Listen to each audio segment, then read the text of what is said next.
નમસ્કાર મિત્રો, એડીટી ગુજરાતી અમારી ચેનલમાં તમારું સ્વાગત છે। દેશ અને દુનિયાની તમામ તાજા ખબર જાણવા માટે અમારી યુટ્યુબ ચેનલને સબસ્ક્રાઇબ કરી લેજો। નમસ્કાર ગુજરાત સરકારની નવી યોજના રાષ્ટ્રીય કુટુંબ સહાય યોજના કુટુંબ દીઠ 20,000 રૂપિયા લાભ મેળવો। સંકટ મોચન યોજના 2024 ગુજરાત સરકારે તાજેતરમાં રજૂ કરેલા બજેટમાં સંકટ મોચન યોજના 2024ની જાહેરાત કરી છે।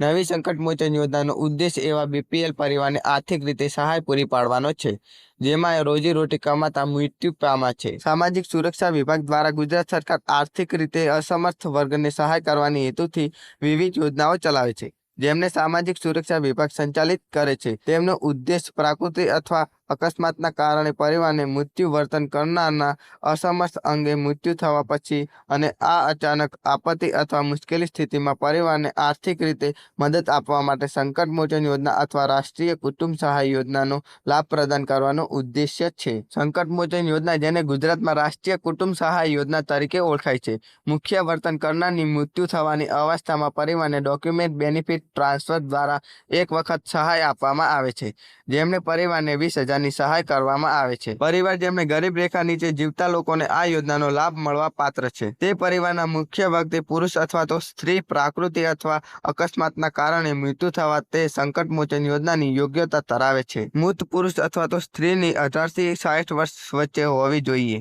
અરજી પત્રક સાથે જોડાવાના દસ્તાવેજો: મૃત્યુ પામનાર વ્યક્તિના મરણનું પ્રમાણપત્ર, મૃત્યુ પામનાર વ્યક્તિના ઉંમરનો પુરાવો, ગરીબ રેખાની યાદી પર નામ હોવાનું પ્રમાણપત્ર, રેશન કાર્ડની નકલ, બેંક એકાઉન્ટ।